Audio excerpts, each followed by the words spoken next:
राजस्थान की तपती धूप और रेत के टीलों के बीच बसा एक छोटा सा गांव किशनगढ़। यह गांव भारत की सीमा के इतना करीब था कि यहाँ के लोगों को अक्सर सरहद पार की हवाओं में बारूद की गंध महसूस होती थी। दोपहर का सूरज आग बरसा रहा था। लू के थपेड़े किसी का भी चेहरा झुलसा सकते थे। गांव की गलियां सुनसान थीं। लोग अपने घरों में दुबके हुए थे, लेकिन गांव के बाहर, जहां पूरा गांव अपना कूड़ा फेंकता था, वहां कचरे के ढेर पर एक नन्ही परछाई हिल रही थी। वह 13 साल का राजू था। दुबला पतला शरीर, मैली सी बनियान जिस पर अनगिनत छेद थे और पसीने से लथपथ चेहरा। उसके बाल धूल से सने थे और नंगे पैर तपती जमीन पर भी ऐसे जमे थे जैसे किसी फौजी के पैर मोर्चे पर जमे होते हैं। उसकी आंखों में एक अजीब सी चमक थी। वह चमक जो कचरे के ढेर में पड़े टूटे हुए प्लास्टिक और जंग लगे लोहे को नहीं, बल्कि उसके अंदर छिपे खजाने को देख रही थी। राजू ने एक पुरानी टूटी हुई मिक्सी का जार उठाया। उसने उसे उलट पुलट कर देखा, फिर उसके चेहरे पर एक मुस्कान तैर गई। उसने अपनी जेब से एक छोटा सा पेंचकस निकाला, जो शायद उसने किसी साइकिल की दुकान के बाहर से उठाया था, और मिक्सी के नीचे लगी मोटर को खोलने लगा। उसके हाथ बिजली की तेजी से चल रहे थे। मिल गया, वह धीरे से बुदबुदाया। मां को अब गर्मी नहीं लगेगी। उसने मोटर को अपनी फटी हुई झोली में डाला और दौड़ पड़ा। उसके पैर जल रहे थे, लेकिन उसका दिल ठंडक महसूस कर रहा था। वह गांव की गलियों से गुजरा। सरपंच के पक्के मकान के पास से गुजरते हुए उसने देखा कि अंदर बड़े बड़े कूलर चल रहे थे। ठंडी हवा का एक झोंका बाहर आया और राजू के पसीने को छू गया। वह एक पल के लिए रुका, ललचाई नजरों से उस ठंडक को महसूस किया और फिर अपने घर की ओर दौड़ पड़ा। उसका घर, अगर उसे घर कहा जा सके। मिट्टी की कच्ची दीवारें जिन पर गोबर का लेप लगा था, और ऊपर फूस की एक छत जो कई जगह से आसमान दिखाती थी। दरवाजे के नाम पर टाट का एक पुराना पर्दा लटका था। राजू ने पर्दा हटाया और अंदर दाखिल हुआ। अंदर का नजारा किसी का भी दिल तोड़ने के लिए काफी था। एक खाट पर उसकी मां सुमित्रा लेटी हुई थी। वह खांस रही थी। खांसी इतनी भयानक थी कि उसका पूरा शरीर हिल रहा था। घर के अंदर की गर्मी बाहर से भी ज्यादा थी। सुमित्रा का चेहरा बुखार से तप रहा था और पसीने की बूंदें उसके माथे से गिरकर तकिए को गीला कर रही थी। राजू ने झटपट पानी का लोटा उठाया और मां के पास गया।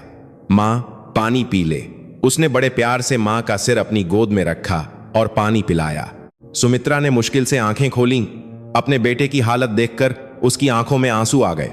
तू फिर उस कचरे के ढेर पर गया था? राजू बेटा, क्यों अपनी जान जोखिम में डालता है इस धूप में? मैं ठीक हूं, बस थोड़ी खांसी ही तो है। राजू ने मां के आंसू पोंछे और मुस्कुराया। तू चिंता मत कर मां, देख आज मैं क्या लाया हूं।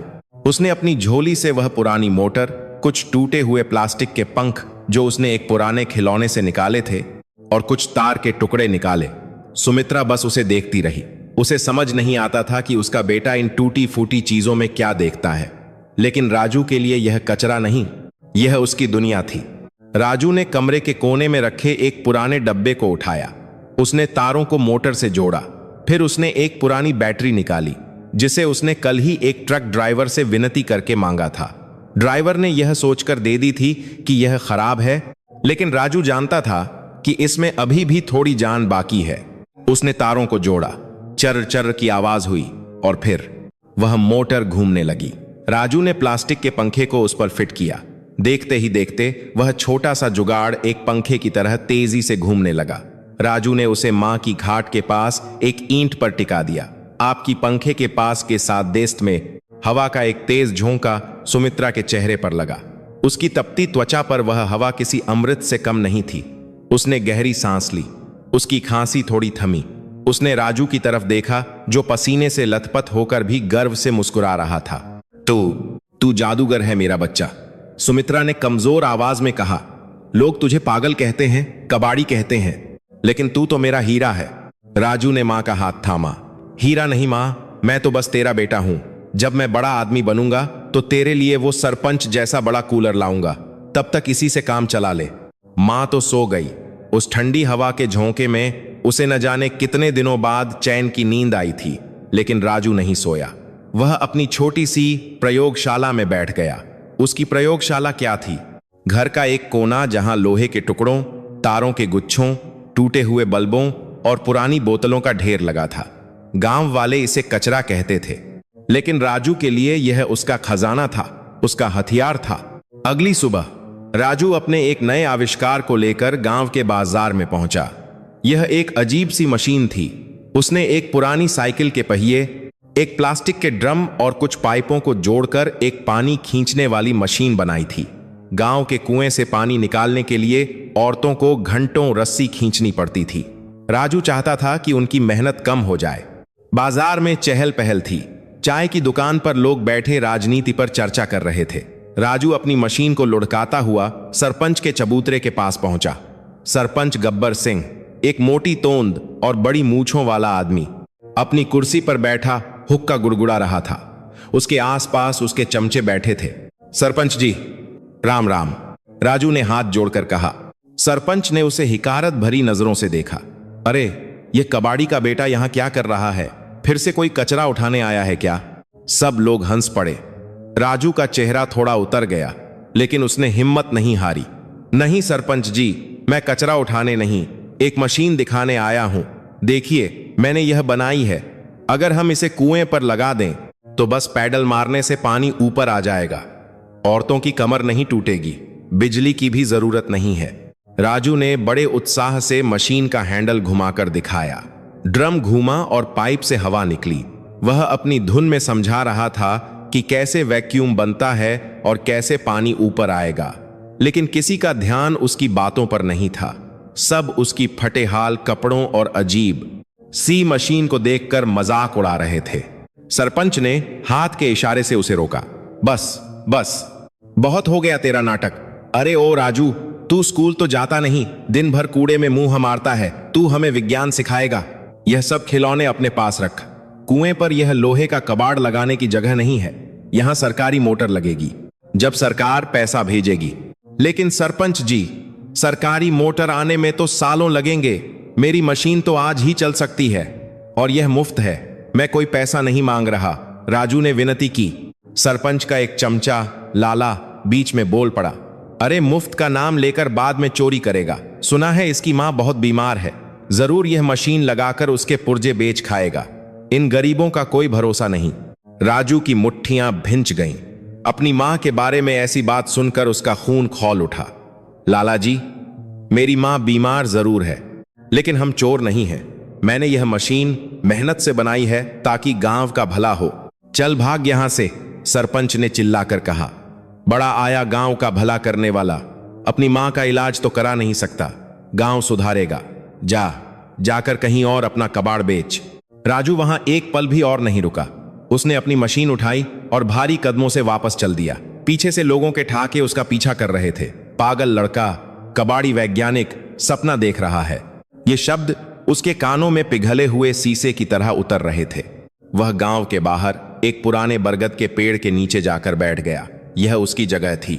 यहां से पूरा गांव और दूर तक फैली सरहद की बाढ़ दिखाई देती थी। उसने अपनी मशीन को जमीन पर पटका और घुटनों में सिर देकर रोने लगा। उसे अपनी गरीबी पर नहीं, अपनी लाचारी पर गुस्सा आ रहा था। उसके पास दिमाग था, हुनर था, लेकिन पैसा नहीं था, इसलिए उसकी कोई कद्र नहीं थी। तभी उसकी नजर दूर सड़क पर पड़ी। धूल का एक गुबार उड़ रहा था। कुछ भारी वाहनों की आवाज आ रही थी। राजू ने आंसू पोंछे और ध्यान से देखा। वे सेना के ट्रक थे, गहरे हरे रंग के बड़े बड़े ट्रक, जिनके पीछे तोपें बंधी थीं। भारतीय सेना की एक टुकड़ी सरहद की तरफ जा रही थी। राजू का दिल जोर से धड़कने लगा। उसे बचपन से ही फौजियों से बहुत लगाव था। उसके पिता भी फौज में जाना चाहते थे, लेकिन गरीबी ने उन्हें मजदूर बना दिया और एक हादसे ने उनकी जान ले ली। राजू हमेशा सोचता था कि अगर वह फौजी होता तो देश की रक्षा करता और कोई उसका मजाक नहीं उड़ाता। वह दौड़कर सड़क के किनारे खड़ा हो गया। ट्रक उसके पास से गुजर रहे थे। धूल उड़ रही थी, लेकिन राजू ने परवाह नहीं की। उसने देखा ट्रकों में बैठे जवान, जिनके चेहरों पर गंभीरता थी, हाथों में बंदूकें थीं। एक जवान की नजर राजू पर पड़ी। उस जवान ने मुस्कुराकर हाथ हिलाया। राजू ने तुरंत तनकर अपने नन्हे हाथ को माथे पर लगाकर सैल्यूट किया। यह कोई खेल नहीं था, यह उसके दिल से निकली इज्जत थी। काफिला गुजर गया। लेकिन राजू के मन में एक नई ऊर्जा भर गया। उसने सोचा, ये फौजी हमारी रक्षा करते हैं, इनके पास बड़ी बड़ी बंदूकें हैं, टैंक हैं, क्या इन्हें कभी मेरी मदद की जरूरत पड़ सकती है? नहीं, मैं तो बस एक कबाड़ी हूं। लेकिन नियति ने कुछ और ही तय कर रखा था। रात हो चुकी थी, सुमित्रा सो रही थी, राजू को नींद नहीं आ रही थी। वह अपनी प्रयोगशाला में बैठा एक नए प्रोजेक्ट पर काम कर रहा था। सरपंच द्वारा ठुकराए जाने के बाद उसने वह पानी की मशीन तो तोड़ दी थी, लेकिन उसके पुर्जों से कुछ नया बना रहा था। उसने एक पुराने जंग लगे डिश एंटेना की छतरी उठाई थी। उसके बीच में उसने एक पुराना माइक्रोफोन फिट किया था, जो उसने स्कूल के कबाड़ से निकाला था जब वे साउंड सिस्टम बदल रहे थे। उसने इसे एक टूटे हुए रेडियो के सर्किट से जोड़ा था। अगर मैं इसे सही दिशा में लगाऊं, राजू खुद से बातें कर रहा था, तो मैं दूर की आवाजें सुन सकता हूं, जैसे वो जासूसी फिल्मों में होता है। वह इस यंत्र को लेकर अपनी छत पर चढ़ गया। रात का सन्नाटा था, सिर्फ दूर झींगुरों की आवाज आ रही थी। उसने अपने कानों पर फटे हुए हेडफोन लगाए और डिश को इधर उधर घुमाने लगा। शुरुआत में सिर्फ शू शू की आवाज आ रही थी। उसने डिश को गांव की तरफ घुमाया। उसे किसी के घर में कुत्ते के भौंकने की आवाज साफ सुनाई दी। वह मुस्कुराया, काम कर रहा है। फिर उसने डिश को जंगल की तरफ, सरहद की दिशा में घुमाया। वहां घना जंगल था, जहां कोई नहीं जाता था। लोग कहते थे वहां भूत रहते हैं। राजू को भूतों से डर नहीं लगता था, उसे तो बस तकनीक से प्यार था। अचानक उसके हेडफोन में एक अजीब सी आवाज आई, खश खश, जैसे कोई सूखे पत्तों पर चल रहा हो। राजू ने डिश को थोड़ा और सेट किया। आवाज साफ हुई, जब सामान पहुंच गया है। यह आवाज बहुत धीमी थी, लेकिन राजू के यंत्र ने इसे पकड़ लिया था।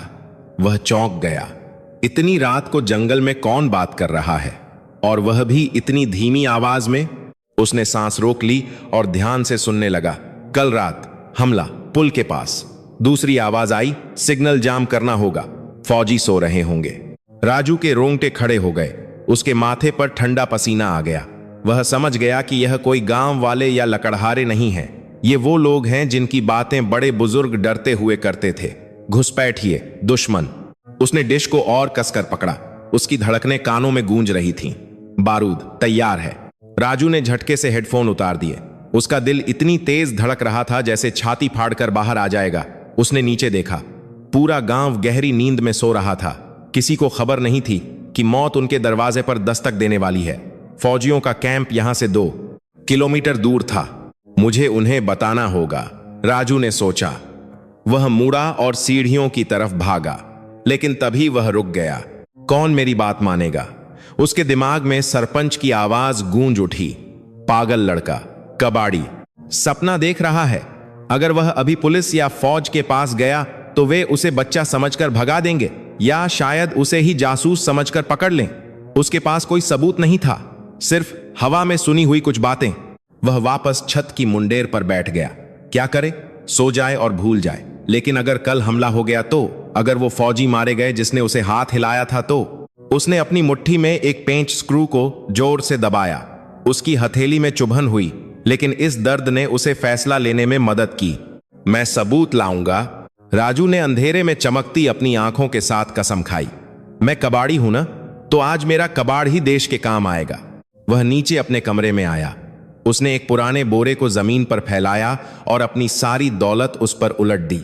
टूटे हुए फोन के कैमरे, रिमोट कंट्रोल की कार के मोटर, दिवाली की बची हुई कुछ फुलझड़ियां, तांबे के तार, चुंबक और कुछ पुरानी बैटरियां।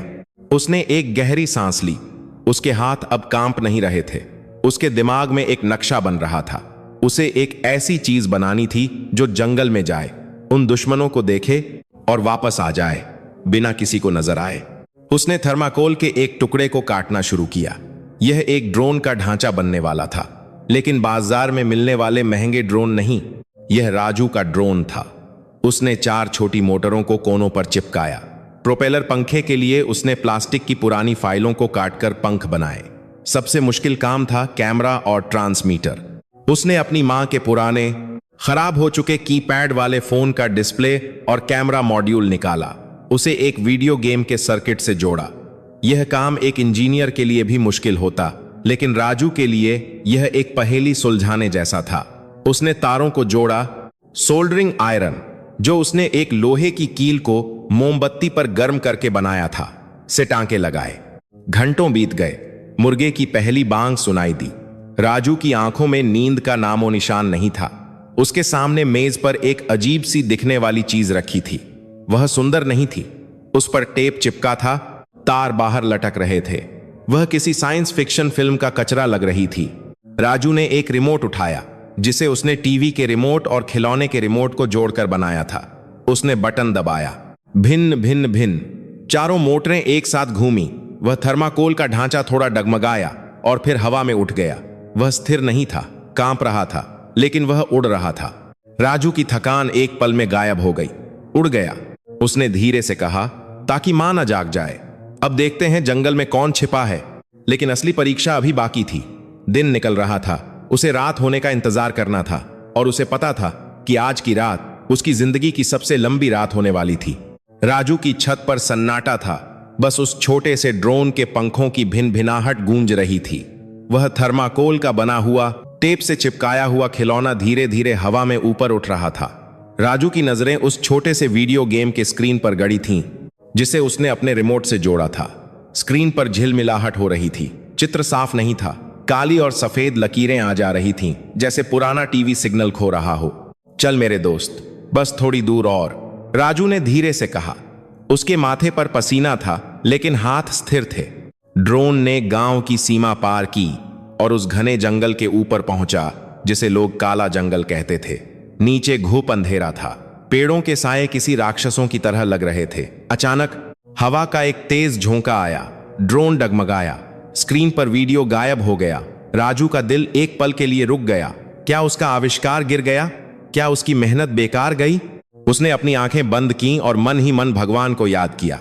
उसने रिमोट के एंटीना को थोड़ा मोड़ा। स्क्रीन पर फिर से रोशनी आई।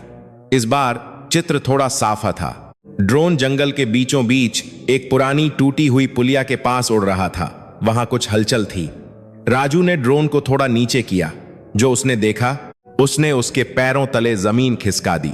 स्क्रीन पर 4-5 आकृतियां दिखाई दे रही थीं। वे आम लोग नहीं थे। उन्होंने काले कपाए पहन रखे थे। उनके चेहरों पर नकाब थे और उनके हाथों में कुल्हाशी या लकड़ी नहीं थी। उनके हाथों में लंबी नली वाली बंदूकें थीं। वे किसी चीज की तैयारी कर रहे थे। राजू ने ध्यान से देखा। एक आदमी जमीन खोद रहा था। वह सड़क के ठीक बीच में कुछ दबा रहा था। वह एक गोल सी चीज थी, जिसके ऊपर लाल बत्ती जल रही थी। राजू का दिमाग तेजी से चला। उसने फिल्मों में देखा था। यह लैंडमाइन थी, बारूदी सुरंग। हे भगवान, ये लोग सड़क उड़ाने वाले हैं, राजू बुदबुदाया। तभी उसे याद आया, आज सुबह ही उसने फौजियों के जिस काफिले को देखा था, वो इसी रास्ते से वापस लौटने वाला था। वे फौजी जिन्होंने उसे हाथ हिलाया था, वे कुछ ही घंटों में इसी रास्ते से गुजरेंगे, और जैसे ही उनकी गाड़ी का पहिया उस जगह पड़ेगा, सब खत्म। राजू के हाथ कांपने लगे। उसे ड्रोन वापस बुलाना था, लेकिन तभी स्क्रीन पर एक आदमी ने ऊपर देखा। शायद उसने ड्रोन की आवाज सुन ली थी।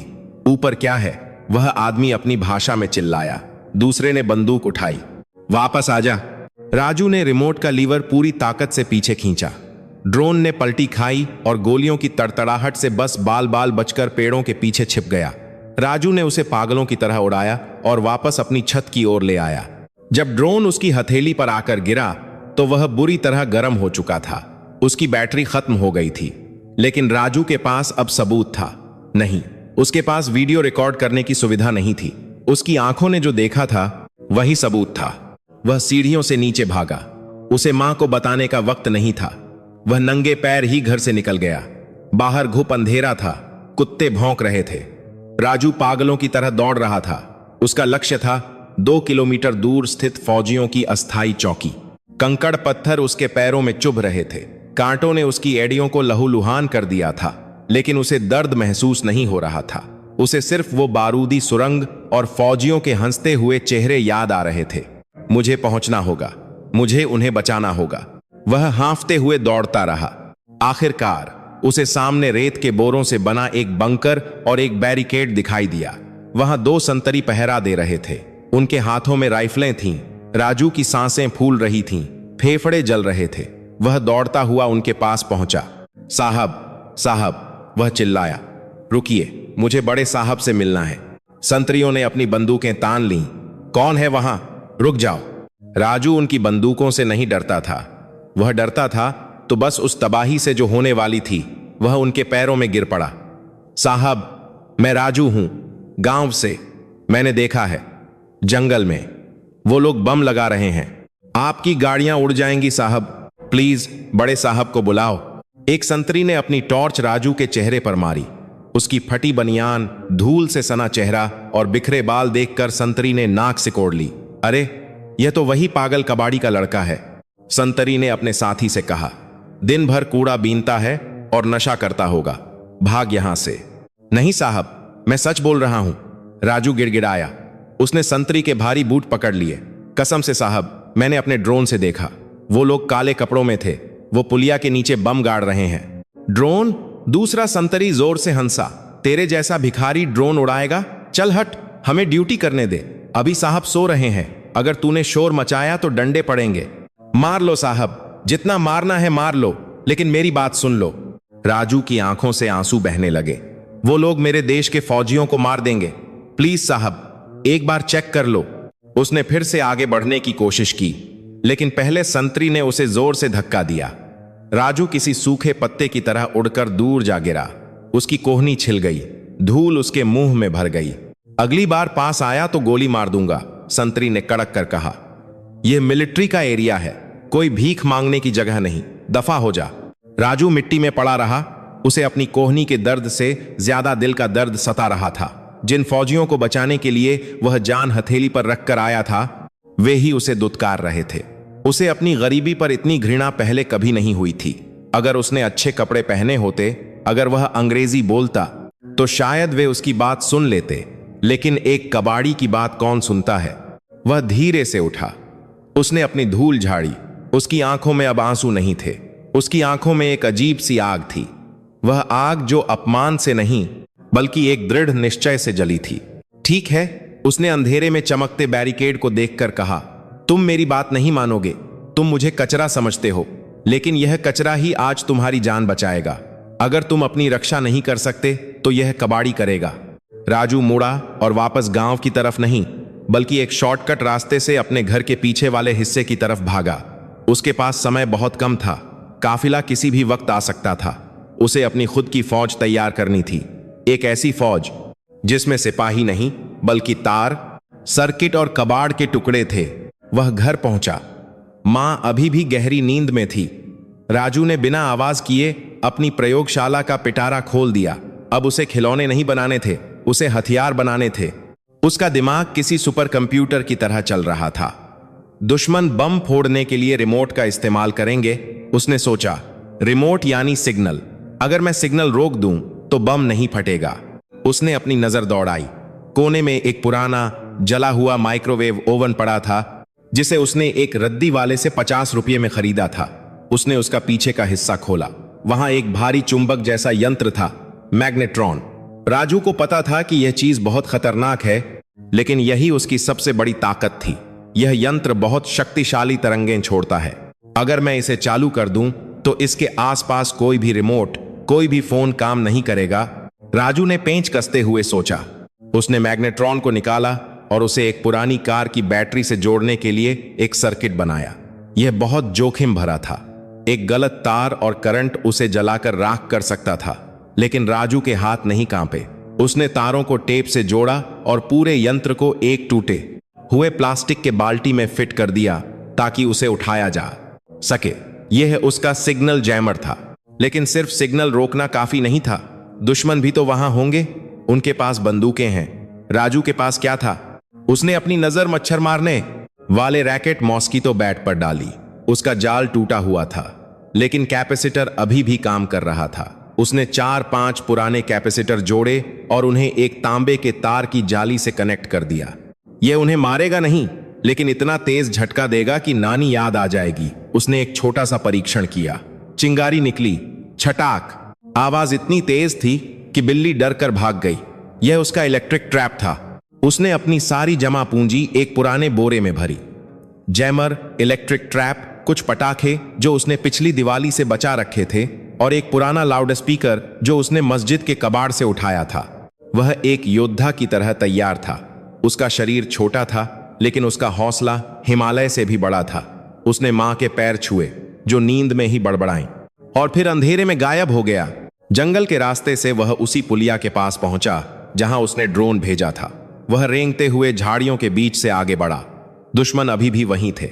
वे अब छिप गए थे। सड़क सुनसान थी। दूर से गाड़ियों की हेडलाइट की हल्की रोशनी आसमान में दिखाई देने लगी थी। फौज का काफिला आ रहा था, शायद 10 मिनट या शायद उससे भी कम।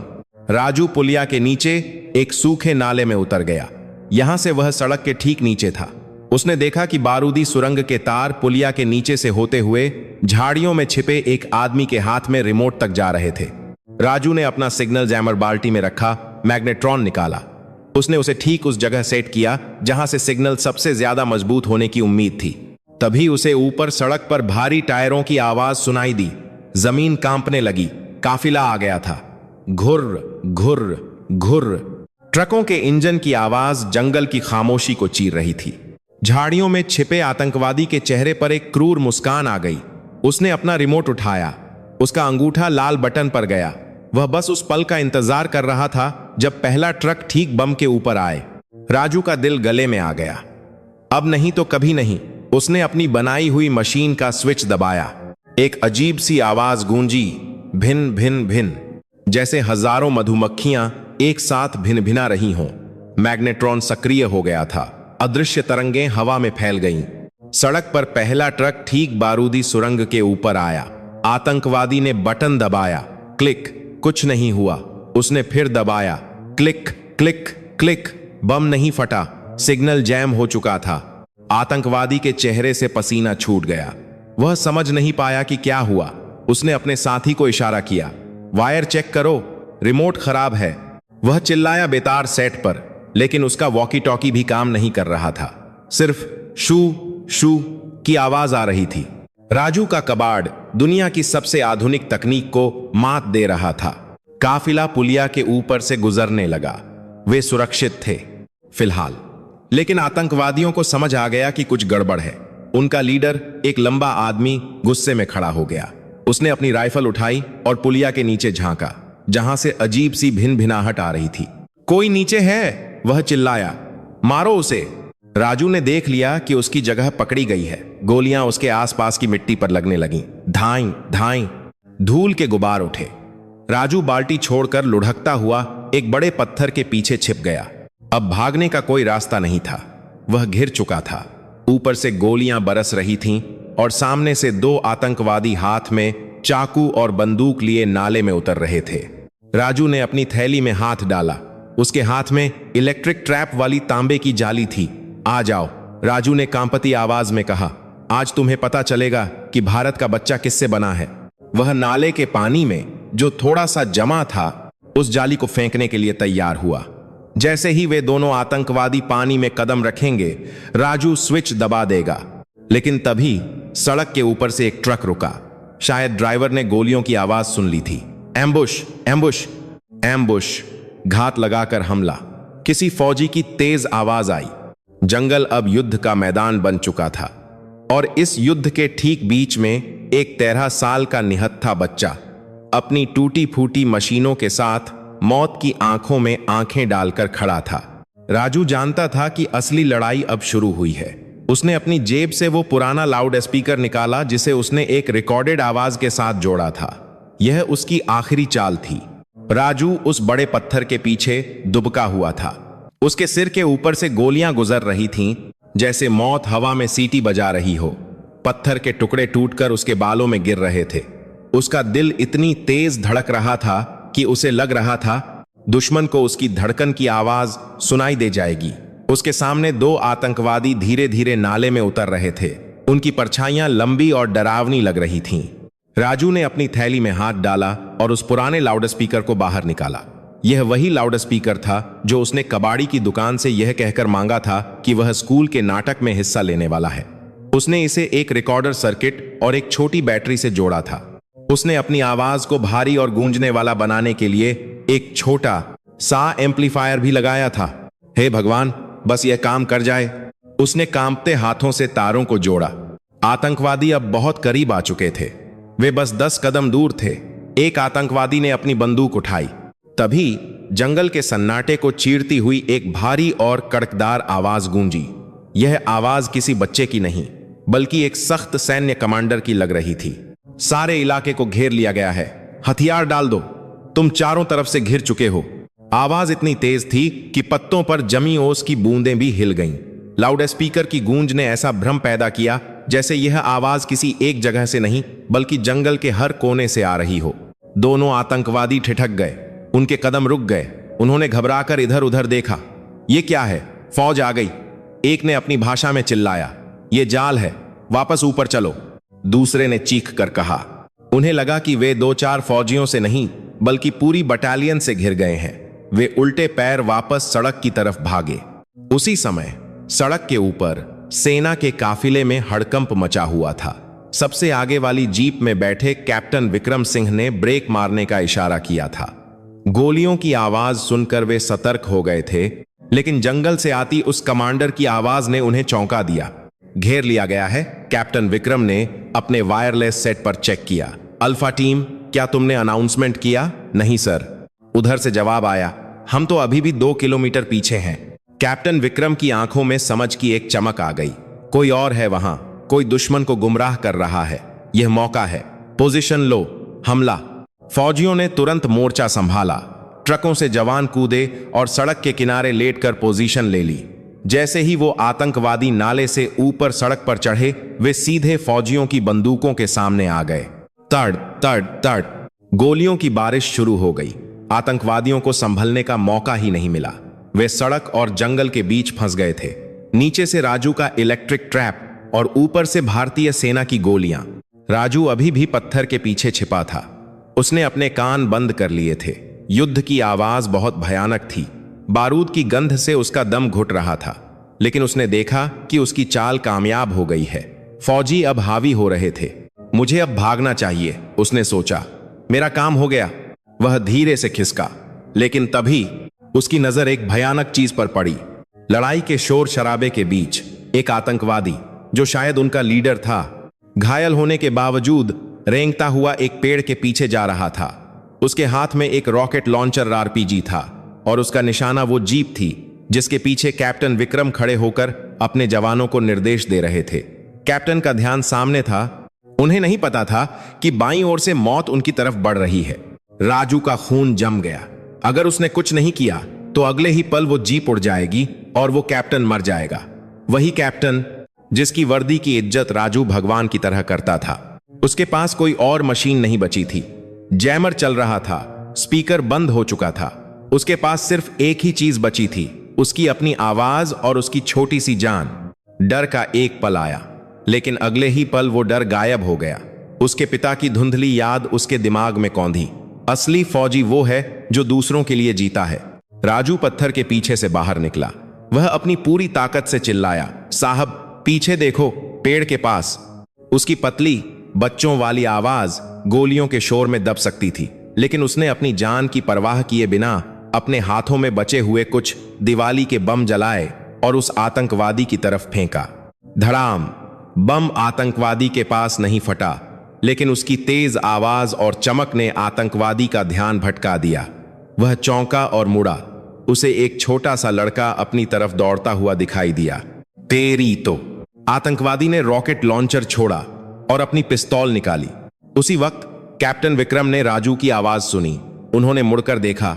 उन्हें समझ आ गया कि खतरा कहां है। उन्होंने अपनी राइफल घुमाई और उस आतंकवादी पर फायर किया, लेकिन 1 सेकंड की देरी हो चुकी थी। आतंकवादी ने ट्रिगर दबा दिया था। धाय! राजू को लगा जैसे किसी ने उसकी छाती पर हथौड़ा मार दिया हो। उसे दर्द नहीं हुआ, बस एक झटका लगा। वह पीछे की तरफ गिरा। आसमान चक्री की तरह घूमने लगा। उसके कानों में एक सीटी बजने लगी जो बाकी सारे शोर को निगल गई। वह गीली मिट्टी पर गिरा। उसने अपनी छाती पर हाथ रखा। उसका हाथ गर्म और गीला हो गया। खून, गाढ़ा लाल खून उसकी मैली बनियान को भिगो रहा था। मां! उसके मुंह से बस यही शब्द निकला। उधर कैप्टन विक्रम की गोली ने आतंकवादी का काम तमाम कर दिया था। बाकी आतंकवादी या तो मारे गए या भाग खड़े हुए। फायरिंग रुक गई। जंगल में फिर से सन्नाटा छा गया। बस जले हुए बारूद का धुआं और ट्रकों के इंजन की आवाज रह गई। Cease fire, cease fire, captain Vikram चिल्लाए, इलाका सुरक्षित है। वे दौड़ते हुए उस पेड़ की तरफ गए जहां आखिरी आतंकवादी छिपा था, लेकिन उनकी नजर उस आतंकवादी पर नहीं बल्कि उससे थोड़ी दूर जमीन पर पड़े उस छोटे से शरीर पर गई। कैप्टन विक्रम ठिठक गए। उनके जवान भी पीछे आ रहे थे। सबने देखा, वहां कोई दुश्मन नहीं था, वहां कोई बागी या जासूस नहीं था, वहां तो बस एक बच्चा था, एक 13 साल का दुबला पतला लड़का जिसके आसपास तारों का जंजाल, एक टूटी हुई बाल्टी और एक पुराना लाउड स्पीकर बिखरा पड़ा था। मेडिक, मेडिक को बुलाओ जल्दी। कैप्टन विक्रम की आवाज में एक अजीब सा कंपन था। वे दौड़कर राजू के पास गए और घुटनों के बल बैठ गए। उन्होंने राजू का सिर अपनी गोद में उठाया। राजू का चेहरा पीला पड़ चुका था। उसकी सांसें बहुत तेज और उखड़ी हुई चल रही थीं। बेटा, बेटा, मेरी तरफ देखो, कैप्टन ने कहा। उनकी सख्त फौजी आवाज अब नरम हो गई थी। तुम कौन हो? तुम यहां क्या कर रहे हो? राजू ने मुश्किल से अपनी आंखें खोलीं। धुंधली नजर से उसने कैप्टन की वर्दी देखी, वही वर्दी जिसे वह हमेशा पहनना चाहता था। उसके चेहरे पर दर्द के बावजूद एक फीकी मुस्कान आ गई। साहब, राजू ने खांसते हुए कहा। खून की एक लकीर उसके होंठ से बह निकली। बम नहीं फटा ना? आपकी गाड़ी बच गई ना? यह सुनकर कैप्टन विक्रम का दिल पसीज गया। यह बच्चा अपनी जान की नहीं, उनकी गाड़ियों की फिक्र कर रहा था। हां बेटा, सब बच गए, तुमने बचाया है सबको, लेकिन तुम पागल थे क्या? सामने क्यों आए? कैप्टन ने अपनी रुमाल से उसके घाव को दबाया। खून रुक नहीं रहा था। वो आपको मारने वाला था साहब। राजू की आवाज अब फुसफुसाहट बन गई थी। मैं भी फौजी बनना चाहता था, मेरे पापा, वो भी। उसकी आंखें बंद होने लगीं। सोना मत, ओए शेर, सोना मत, कैप्टन चिल्लाए। स्ट्रेचर लाओ, गाड़ी तैयार करो, इसे बेस हॉस्पिटल ले जाना है अभी। फौजी जो जंग के मैदान में सख्त होते हैं, उनकी भी आंखें नम हो गईं। उन्होंने उस छोटे से सिपाही को स्ट्रेचर पर लिटाया। उसके आसपास बिखरे हथियारों को देखकर वो बाल्टी वाला जैमर, वो मच्छर मारने वाला रैकेट, एक जवान सिसक पड़ा। सर, जवान ने बाल्टी उठाते हुए कहा, इसने इसी कचरे से हमारी जान बचाई है। यह कोई साधारण बच्चा नहीं है। कैप्टन विक्रम ने राजू का हाथ थाम रखा था। यह साधारण नहीं है, उन्होंने कहा। यह इस देश का सबसे बड़ा योद्धा है। जल्दी चलो, अगर इसे कुछ हुआ तो मैं खुद को माफ नहीं कर पाऊंगा। जीप सायरन बजाती हुई अंधेरे में गायब हो गई। पीछे रह गया वो जंगल, वो पुलिया और राजू का बिखरा हुआ कबाड़ जो अब किसी पवित्र अवशेष की तरह वहां पड़ा था। सैन्य अस्पताल के गलियारे में एक भारी सन्नाटा पसरा हुआ था। वही सन्नाटा जो तूफान के बाद आता है। ऑपरेशन थिएटर के बाहर लाल बत्ती जल रही थी और उस बंद दरवाजे के बाहर कैप्टन विक्रम सिंह और उनकी पूरी टुकड़ी खड़ी थी। वे वही जवान थे जो सीमाओं पर मौत से आंख मिचौली खेलते थे, लेकिन आज उन सबकी आंखें उस लाल बत्ती पर टिकी थीं। वे प्रार्थना कर रहे थे उस 13 साल के बच्चे के लिए जिसने उन्हें नई जिंदगी दी थी। कैप्टन विक्रम की वर्दी पर अभी भी राजू का खून लगा था। उन्होंने कपड़े बदलने से मना कर दिया था जब तक वो होश में नहीं आता। उन्होंने कहा था, यह खून मुझे याद दिलाएगा कि एक फौजी का धर्म क्या होता है। घंटे बीतते गए, सूरज निकल आया था। ऑपरेशन थिएटर का दरवाजा खुला। एक डॉक्टर बाहर आया। चेहरे पर थकान थी, लेकिन आंखों में सुकून। कैप्टन विक्रम झपटकर आगे बढ़े। डॉक्टर, वो कैसा है? डॉक्टर ने मास्क हटाया और हल्की मुस्कान दी। चमत्कार है कैप्टन, गोली दिल के पास से गुजरी है, लेकिन दिल को छू नहीं पाई। शायद हजारों दुआएं उसके साथ थीं। वो खतरे से बाहर है। गलियारे में एक साथ कई सांसें छूटीं। कई जवानों ने ऊपर देखकर भगवान का शुक्रिया अदा किया। कुछ की आंखों से आंसू छलक पड़े, लेकिन डॉक्टर ने कहा, उसे अभी होश नहीं आया है और जब वो उठेगा तो उसे अपनी मां की जरूरत होगी। कैप्टन विक्रम ने सिर हिलाया। मैं खुद जाऊंगा उसकी मां को लाने। गांव में सुबह हो चुकी थी। लोग अपनी दिनचर्या में लगे थे, लेकिन हवा में एक अजीब सी बेचैनी थी। कल रात जंगल से आई गोलियों की आवाज ने सबको डरा दिया था। तभी गांव की कच्ची सड़क पर धूल का गुबार उड़ा। एक सेना की जीप सायरन बजाती हुई गांव में दाखिल हुई। जीप सरपंच के घर के पास नहीं रुकी। वह जीप जाकर रुकी उस टूटे फूटे झोपड़े के सामने जहां राजू और उसकी मां रहते थे। पूरा गांव इकट्ठा हो गया। सरपंच, लाला, और वे सब लोग जिन्होंने कल राजू का मजाक उड़ाया था अब सहमे हुए खड़े थे। उन्हें लगा कि राजू ने जरूर कोई चोरी की होगी, इसलिए फौज आई है। कैप्टन विक्रम जीप से उतरे। उनकी वर्दी, मेडल और वो रौबदार चेहरा देखकर भीड़ में खामोशी छा गई। वे सीधे झोपड़े के अंदर गए। सुमित्रा खाट पर बैठी थी। राजू रात भर घर नहीं आया था, इसलिए वह रो रो कर बेहाल थी। फौजी को देखकर वह घबरा गई। उसने हाथ जोड़ लिए। साहब, मेरे बेटे ने कुछ नहीं किया साहब, वो तो बच्चा है। अगर उसने कोई गलती की हो तो मुझे सजा दे दो। कैप्टन विक्रम ने अपनी टोपी उतारी। वे घुटनों के बल उस बूढ़ी बीमार औरत के सामने बैठ गए। उन्होंने सुमित्रा के हाथ अपने हाथों में लिए। मां जी, कैप्टन की आवाज भारी थी, आपके बेटे ने कोई गलती नहीं की है। आपके बेटे ने वो किया है जो 100 फौजी मिलकर भी नहीं कर पाए। उसने मेरे जवानों की और इस देश की इज्जत बचाई है। सुमित्रा की आंखों में आंसू थे, लेकिन अब वे समझ नहीं पा रही थी। मेरा राजू। हां, आपका राजू, कैप्टन ने कहा। वो अस्पताल में है, घायल है, लेकिन शेर की तरह लड़ा। चलिए, वो आपका इंतजार कर रहा है। कैप्टन ने सुमित्रा को सहारा देकर उठाया। जब वे झोपड़े से बाहर निकले तो नजारा बदल चुका था। वो सरपंच जो राजू को कूड़ा कहता था, अब सिर झुकाए खड़ा था। गांव वाले जो उसे पागल कहते थे, अब शर्मिंदा थे। कैप्टन विक्रम ने भीड़ की तरफ देखा और कड़क आवाज में कहा, तुम लोग जिसे कबाड़ी कहते थे, वो आज भारत का सबसे बड़ा सिपाही है। अगर आज वो ना होता तो सरहद पार से दुश्मन तुम्हारे घरों तक घुस आते। इज्जत करना सीखो उस हीरे की। जीप धूल उड़ाती हुई निकल गई, लेकिन गांव वालों के दिलों पर एक गहरा निशान छोड़ गई। 3 दिन बाद अस्पताल के कमरे में धूप खिली थी। राजू ने धीरे धीरे आंखें खोलीं। उसके सीने में हल्का दर्द था, लेकिन शरीर में एक नई ताकत महसूस हो रही थी। उसने देखा, उसके बिस्तर के पास उसकी मां बैठी है और उसके सिर पर हाथ फेर रही है। मां। राजू मुस्कुराया। बदमाश कहीं के, सुमित्रा ने रोते हुए उसे गले लगा लिया, लेकिन सावधानी से, ताकि टांकों पर जोर न पड़े। तूने मुझे बताया क्यों नहीं? अगर तुझे कुछ हो जाता तो? कुछ नहीं होता मां, राजू ने कहा। तेरा आशीर्वाद और मेरा कबाड़ मेरे साथ था। तभी दरवाजा खुला। कैप्टन विक्रम अंदर आए, लेकिन इस बार वे अकेले नहीं थे। उनके साथ एक और शख्स था, एक बुजुर्ग आदमी जिनकी वर्दी पर इतने मेडल थे कि गिनना मुश्किल था। वे भारतीय सेना के जनरल थे। राजू हड़बड़ाकर उठने की कोशिश करने लगा। आराम से जवान, आराम से। जनरल ने आगे बढ़कर राजू के कंधे पर हाथ रखा। लेटे रहो, आज तुम्हें किसी के लिए उठने की जरूरत नहीं है। आज पूरा देश तुम्हारे सम्मान में खड़ा है। राजू हैरान था। जनरल साहब, आप? मैं तुमसे मिलने आया हूं राजू, जनरल ने कहा। मैंने वो वीडियो देखा जो ड्रोन ने रिकॉर्ड किया था, और मैंने वो डिवाइस देखे जो तुमने बनाए। वो बाल्टी वाला जैमर, अद्भुत। हमारे वैज्ञानिक भी हैरान हैं कि तुमने रद्दी सामान से वो कैसे बनाया। राजू शर्मा गया। वो तो बस जुगाड़ था सर। नहीं बेटे, जनरल ने गंभीरता से कहा। वो जुगाड़ नहीं, वो इनोवेशन, आविष्कार था। वो देशभक्ति थी। जनरल ने एक मखमली बॉक्स खोला। उसमें एक चमकता हुआ मेडल था, शौर्य चक्र। यह वीरता का बहुत बड़ा सम्मान था। राजू, भारत सरकार तुम्हें वीरता पुरस्कार दे रही है, लेकिन सिर्फ इतना ही नहीं। जनरल ने एक लिफाफा सुमित्रा के हाथ में दिया।